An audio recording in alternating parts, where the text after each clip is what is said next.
everyone, welcome to part 2 of the Unlucky Frog UK Games Expo review. Once again, Ben and Josh are joined by Iain McAllister of the Giant Brain to talk about their experience of UK Games Expo. We hope you enjoy listening. Thanks. So which brings us to our final day.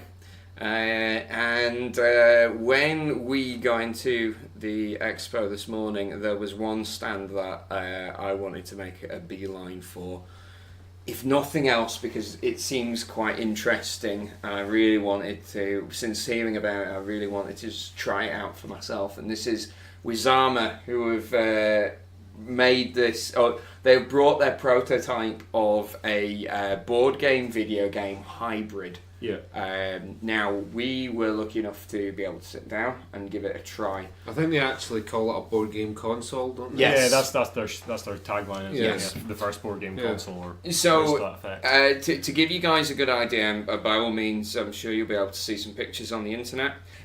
Basically, the console itself is a square touchscreen, which has some panels on the side. And there's a little cradle for rolling the dice as well. Now the dice, the cradle, the panels on the side, and the cards that you use in game all have chips in them, so that the game can recognise what card is being presented or what side of the dice has just been rolled. And you've got pawns that work with the touch screen as well, so you have the sort of physical element of board gaming, but maybe some of the shortcutting and the visual flair of a video game. Yeah. So there were two things that I first immediately thought when I heard about this project, which I thought, well, that could tank it. Secondly, the second one is basically the price. And it should be noted, this is the first prototype that we've seen. There's a second prototype in production right now, but we're not anywhere near. We're not near a release date or a recommended retail price. So that is going to be a case of watch this space. Yeah. The first thing, though, and the most important thing, does it actually work? Because I certainly remember Microsoft's Kinect coming out and not being able to see people. That was a massive success. What are you talking about? But you know what I mean, right? So it's like the nice idea, but badly implemented, basically. Yeah. And I have to say, I was pretty impressed with the functionality of it, given that it was a prototype. I think the only thing was there were a couple of occasions where you rolled the dice and it didn't quite register what side was rolled. But all you did was you just picked up the dice again and just put it back in the centre of the cradle on the same side, and then it eventually got it. Only happened a couple of times, and like I say, prototype, so I'm assuming these are creases that are going to be ironed out throughout its development. The actual games they showed us were okay. Very simple games. Are they all developed by them, or have they brought on like other companies to develop games? I think it's in-house at the moment. Yeah. But they showed us the home screen. Yeah. And it's going to have like a friends list on it, as most of the consoles do. Right. It's going to have a store, and through the store you can purchase other games, and you can actually purchase physical components. Okay.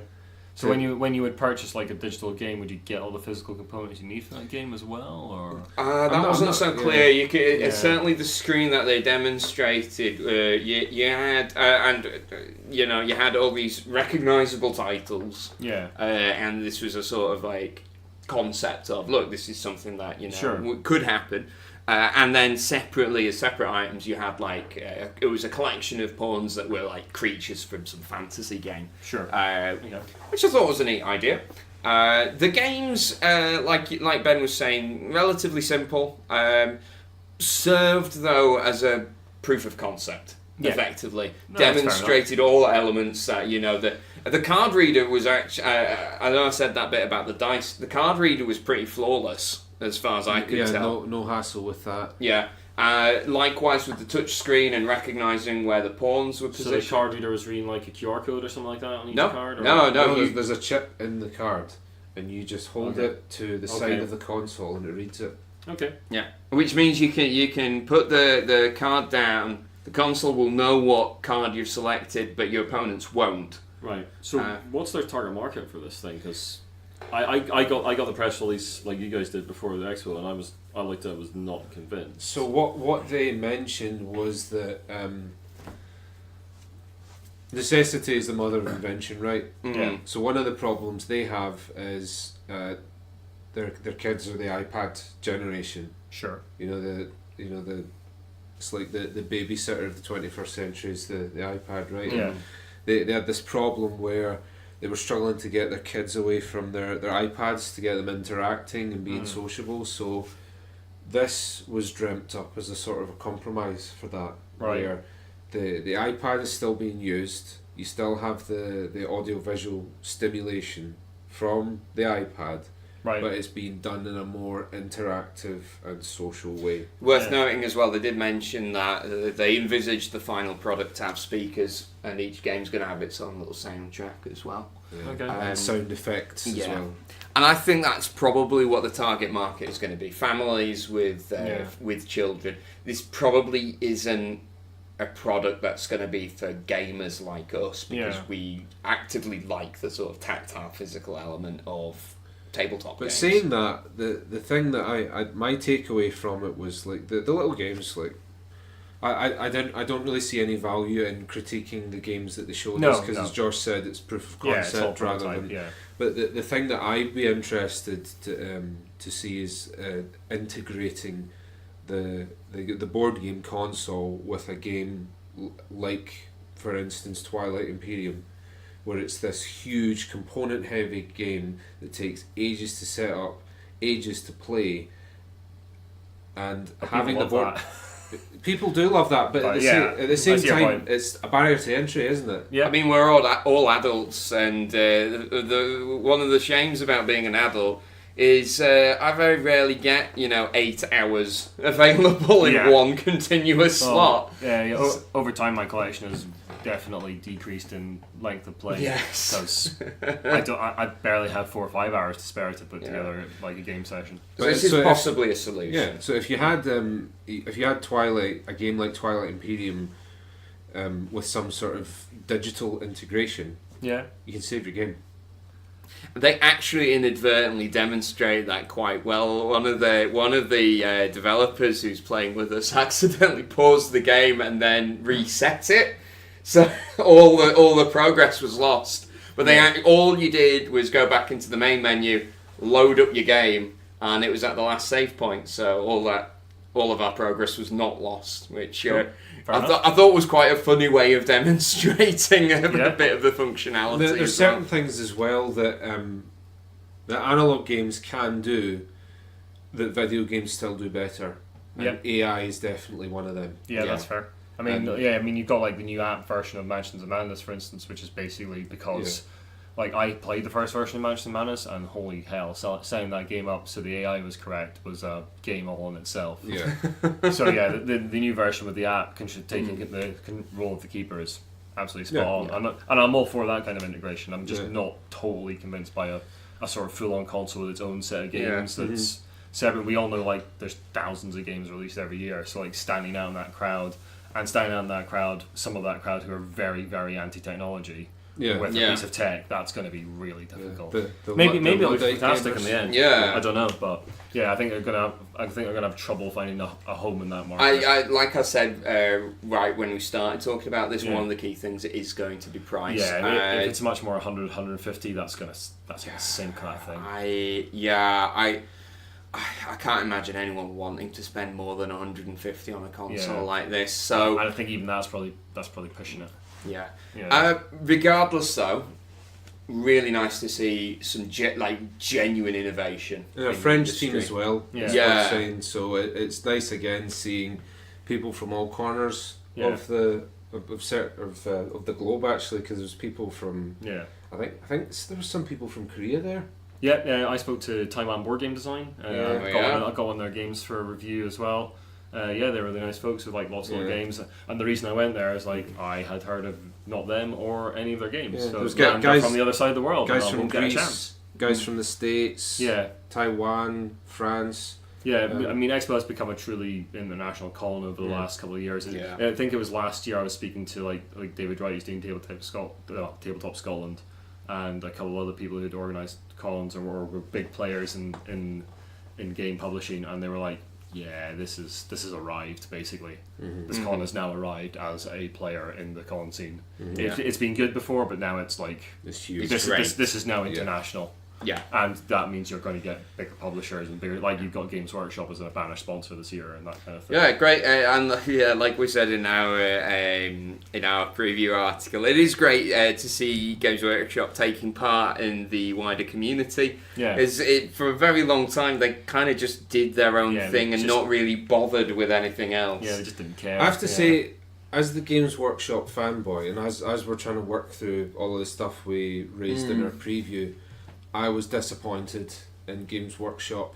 Yeah, I was expecting to see demos of Blitzbolts coming late in the year, the stuff they talked about at Warhammer Fest and their cons early in the year. I was expecting to see at least some of that on display at the very least. I was hoping that I was hoping to get a little go of Blitzball because that really intrigues me. So the only really new stuff that they had on display was the new armies for 2nd edition Age of Sigmar, which it doesn't personally interest me, but you guys. I mean, it was really nice to nice to see the minis, but I was hoping to they'd be showing off the Rogue Trader game they talked about recently, that kind of thing. Yeah. And since you're a banner sponsor, why not use that con to announce something cool? I think different. Yeah. I think part of the issue was I think they splurged a lot of information at Warhammer Fest, which was how long? Just a couple of weeks ago, That's right? True, yeah. So I thought they would, and they did hold a little bit back for UK Games Expo, but it would have been nice to see a bit more. But the nice thing was though that the stand was very impressive. They had. The cool painting area. I was just going to say, huge painting area where kids could rock up. Yeah. They would give you a Space Marine to paint, and you get to keep it. Yeah. And that's great. And it's what was very smart that I noticed was that in their demo area, it was all their boxed games. Yeah. Yeah. Blood Bowl, Necromunda, Shadespire. So.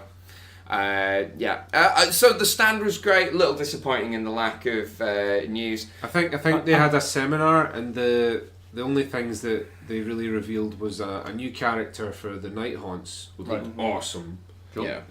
It has to be said. He's like a sort of ghostly king sitting in a floating throne with two trumpet blown heralds. I do love the big Games Workshop miniatures. The recent one they had with the guys riding the shark for the INF Deep King. Yeah. I mean, I don't want to buy those, but the fact that those things exist is okay. I can look at those and go, wow, they've literally jumped the shark. Yeah.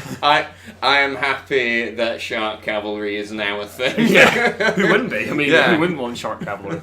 So they revealed this new character for the Night Haunt, which they're making it. There's a lot of fanfare about them for the new edition of Age of Sigmar, and I think the only other thing was that they're going to do the first card only expansion for Shadespire. Yeah, that's interesting. Yeah, it seems to focus on the leaders of each warband, either buffing your own leader or sort of debuffing the enemy. I was wondering if they'd get around to doing something like that eventually. Yeah, it's such an easy thing to expand the game, just release a card pack basically. Yeah. It's very very cheap. I don't believe they released any details of what price it is. I think if the price is anywhere between £10 and £15. Yeah, I mean, I'm not not massive into my miniatures game, but Shadespire was very impressive to me. Yes, it's a really good product, really well priced. It's excellent. Well thought out as well, and like you say, it doesn't break the bank to get into them like a lot of Games Workshop games. The gang boxes for them, they're really generous, and those push fit minis are stunningly good. Do you know the nice thing is getting all the Shadespire, getting into Shadespire? I've actually, because of the price, it's kind of I might as well just buy each warband as it comes out. And now I'm getting a nice collection of sort of generic fantasy miniatures that I could use. And they release War Scrolls for those for Sigmar as well, don't they? Yes. Or you could just use them as unit champions. Or you could use them in your D&D games or whatever. Exactly. Yeah, but I was so impressed by those push fit minis because I hadn't walked into Games Workshop and bought a product in 10 years. Yeah. And I saw Shadespire and I was like, "Arr," and then I went in and got a demo. got a demo and I walked out £40 lighter and a box of Shadespire in my hands. Yeah. Just whistling away. It's like, oh, whoops, I appeared to have fallen over and bought a Shadespire. fell in my hands. Yeah, Yeah. absolutely. The other stand I was a little disappointed with was Fantasy Flight. Because we didn't get any news from them. Yeah, just another army of volunteers with demo tables. Yeah, Which is great. I think it's a problem in general for Expo. I'm sorry, a problem in general for Expo is that because all the publishers are geared towards Essen releasing or Gen Con releasing, that's when everyone releases their product. Some maybe target the Christmas market, but effectively it's Essen and Gen Con are the two big release ones. Or if you're Games Workshop, they sort of take a leaf out of Nintendo's book and they don't really want to share a stage with anyone. Yeah, likewise with Wizards of the Coast as well. So I think Games Expo is probably always going to sit in that sort of like, we might show off some of the new stuff, but it's not the con to go to really buy the new stuff because it's not there yet. It's basically in a factory in China or on a boat. Yeah. And that's just because of the cycle of like when they have to like print those things to get into Essen and Gen Con. I mean, if Games Expo overtakes one of those, then that might change, but I think that's going to be the case for a while. Yeah, it'll take a lot to push it. As the hobby levels. grows, Essen and Gen Con are just going to get proportionally bigger. Yes. So, yeah. One thing that is worth saying along the lines of Fantasy Flight is that you have picked up yet another expansion to Arkham Horror the card game as well. Because that game is so sweet. I love it. It's firmly one of my favourites of all time now. Yeah. Oh yeah. I mean, I've been playing it for a while. I haven't played it a lot recently because I've been quite busy. But I finished the Path to Carcosa campaign, which you're about to start, and that the core is good and like sort of shows like some basic mechanics.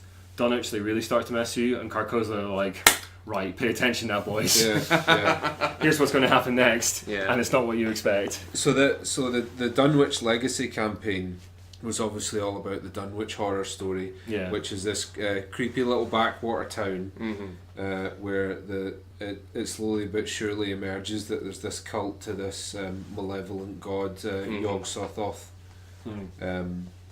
So that is quite a unique setting, Dunwich. I really like it. Thoroughly creepy. It's hillbilly cultists, basically.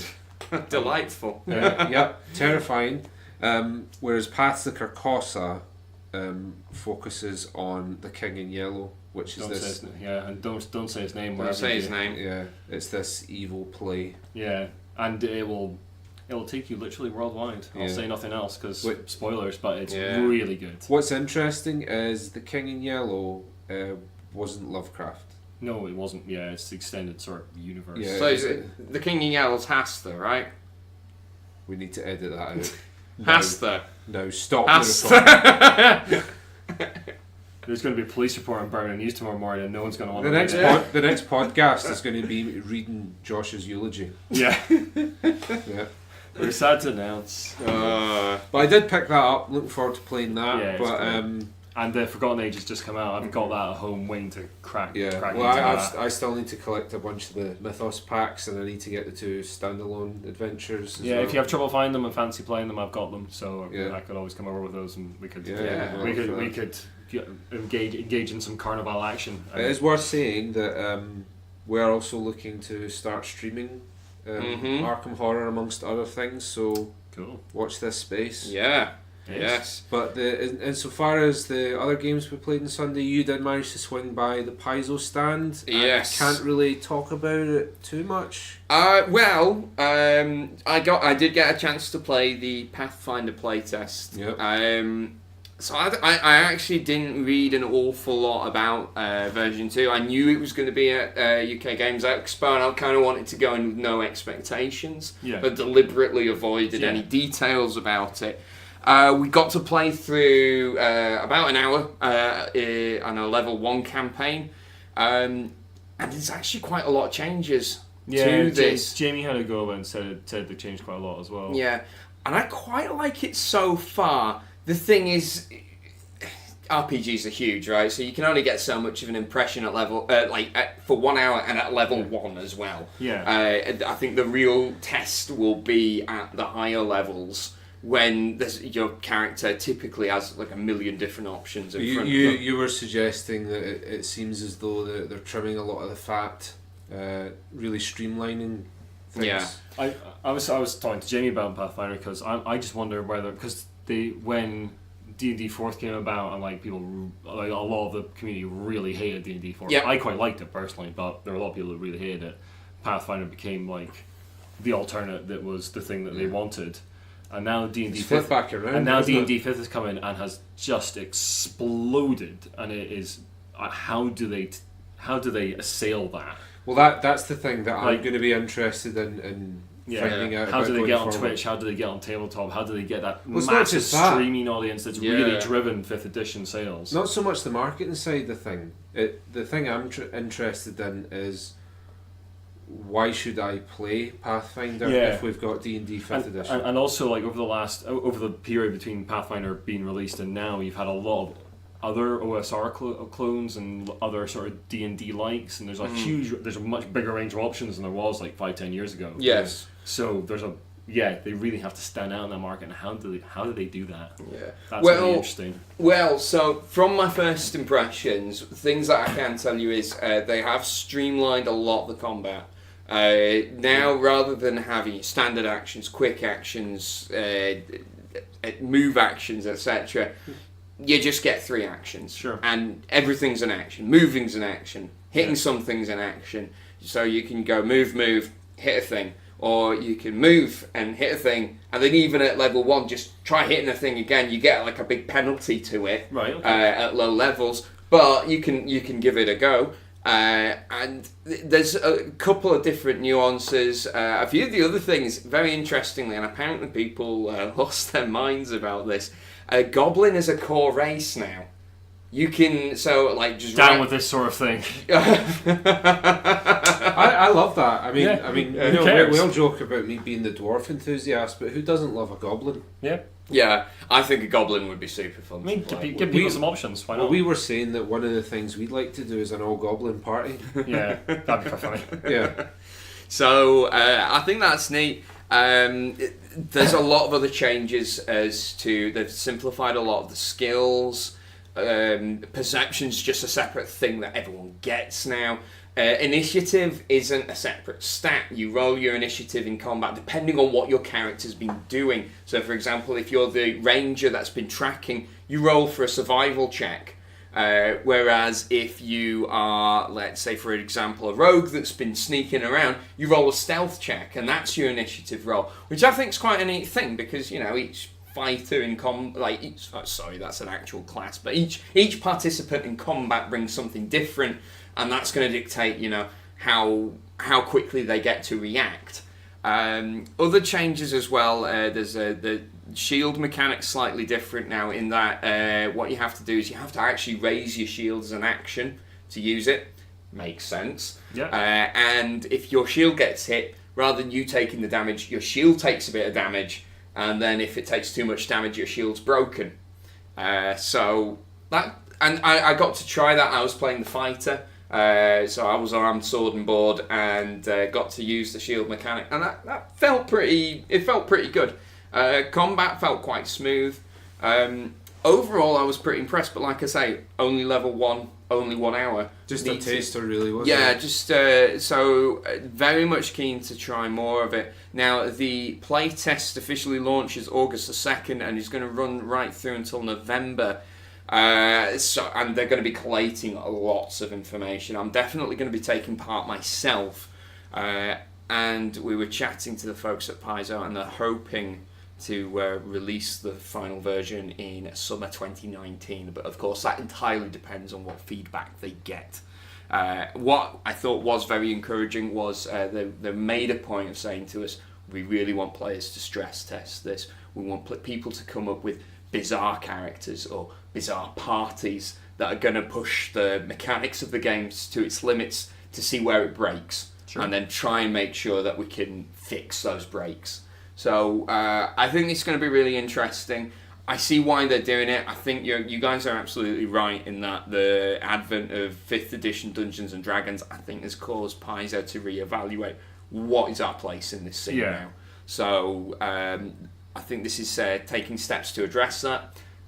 You can buy a hardback copy of the playtest rules, or alternatively, download them for free. I'll as they pointed out, they were just considering having free digital copies, but people are collectors. Some people are going to want the absolutely. hardback I copy. mean, Tom's a great example. He's got loads of RPG books, so I'm sure that's something he would like to have, because it is a memento, isn't it? Yeah. If you're a dedicated Pathfinder fan, having a copy of the playtest rules and then looking back and going, oh, this is what it was like before we implemented this change. Yeah. So it's sometimes it is nice to have those records to look back on. Yeah. Talking about narrative games, I managed to get a demo of Holding On: The Troubled Life of Billy Kerr, which is the new game from Hub Games, which is a game about recovering the memories of a man who is dying. Oh wow! What a mood setter! Yeah, it's an interesting game. Basically, it's going to be released as like a 10 scenario box. Like sort of basically, effectively the setup is this guy has a heart attack on a flight from one place to another. I can't remember exactly where, and is brought into your hospital, and you are effectively all hospital workers looking after this guy, and sort of trying to talk to him and like find out more about him, because no one knows anything about him. He's not getting really much information about him at all, and you're sort of recovering memories with like these beautifully illustrated cards, the backs of like so you get these sort of hazy memories that give you sort of some narrative elements of his past, that kind of thing, and like sort of hints about what he's done over his life and that kind of thing. And each scenario is a little bit different, the sort of things you need to get to win the game, and you're all working together with this sort of pool of care, it's called. Can you strictly win a game where a guy is dying? I don't know, because I only played the first scenario, so I don't know if he always inevitably dies at the very end of the last scenario or not, or whether you can like save him. Yeah, it just doesn't sound like a scenario where anyone wins, really, does it? It sounds very sad. It's kind of sad, but it's kind of an interesting game. We like won the first scenario, and then I don't know what the next one is. But it's got an interesting little worker placement mechanic and sort of pool manipulation. I think when you're looking after him and retrieving memories and that kind of thing. And yeah, it's interesting. I think it'll really depend on what the price point is. I think it's going to be 35-40 quid. Well, I was more going to say, I think it's only going to be. I don't know how replayable it'll be. And it depends. I think it depends a lot on like how much like the mechanics I saw in the first scenario are then repeated over the course of those scenarios. If each scenario is very samey, I don't know if it's got the narrative to carry you past that possible problem. But it is very interesting, and it's interesting to see a company tackle such an interesting subject. Such a difficult subject. It's palliative care, isn't it? Yeah, well, that's literally one of the things you can do. Like each round, effectively, you turn over these 3 cards one at a time, and you assign someone is the manager for that shift at the hospital, so they can't place their nurse down. You've got a couple of assistants that you can use as well, and everyone else can be placed down, and you are effectively doing sort of like palliative care or something else. I can't remember what they call it. I think on each card that comes up. I think regardless of how good or bad the game finally is, I think it is interesting and encouraging to see designers approaching. Yeah, things it's interesting. like It's interesting to see the hobby maturing and tackling different subjects and very difficult subject as well. We saw Fog of Love, which was earlier this year. Was that released? I think it was very tail end 2017, very early 2018. Which isn't necessarily tackling a difficult subject, but it's tackling a very different subject. Yes. Like the sort of subject of relationships and that kind of thing. I haven't played it. I know you guys weren't totally sold on it. No, I mean, again, it's nice to see people having a go at a subject that's a bit different. Yeah. I don't think Fog of Love was successful in what it set out to do. Yeah, it's certainly like a very hyped game, but I haven't played it, so I can't. I think I have similar concerns about this game. Yeah. The life of Billy Kerr. Holding On: The Troubled Life of Billy Kerr, which is a bit of a mouthful, admittedly. Yeah. So that I've got similar concerns about this because I don't really know that necessarily the medium. I'm hoping to. I think I'm going to be sent an advanced copy later in the year. So yeah, I'm hoping to get that played through and form a proper opinion of it. I quite liked what I played of it. I'm not a big worker placement fan from the mechanical side of point of view, but it was light enough and interesting enough to keep me engaged for the whole game. And it's tackling an interesting subject, and it might be successful at doing that. My concerns, I'd say, it could be summed up in that I'm more concerned about the integration of theme rather than it came through very well, I have to say. And certainly in the first scenario I played, the theme was strong. Worth noting, the Fog of Love were present, and boy were they present actually, because they had a very colourful. The stand just looked like a giant version of the game box. Yeah, it was kind of a cramped area. I thought they were really trying to cram tables in that area. No surprise. I passed by a couple of times hoping to get a quick demo, but again, that's been one of the most hyped games of recent times. So no surprise that was absolutely mobbed. We've already played it, so we didn't really spend any time there. No, that's fair. But that was one of the other exhibitors. But the final exhibitor that we managed to check out today on Sunday was Village Attacks.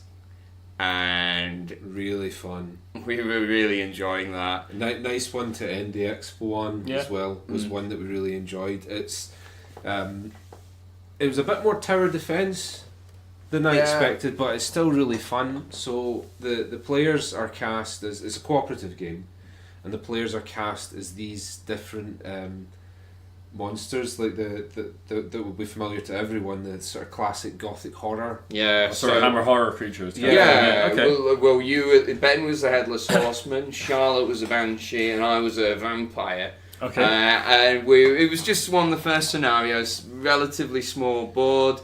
Picture the old Warhammer Quest with like the corridors, small rooms, big rooms, that sort of setup, all modular, and you've got waves upon waves of peasants and hunters and heroes trying to come in and just spoil your day. Okay. So you've got to ruin theirs back.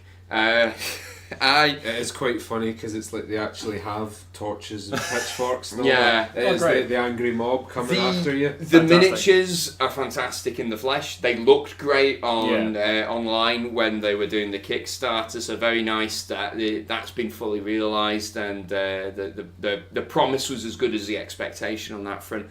What I was not expecting, actually, given that this is it's a big box, lots of components, lots of minis you get in there. The game itself is quite simple.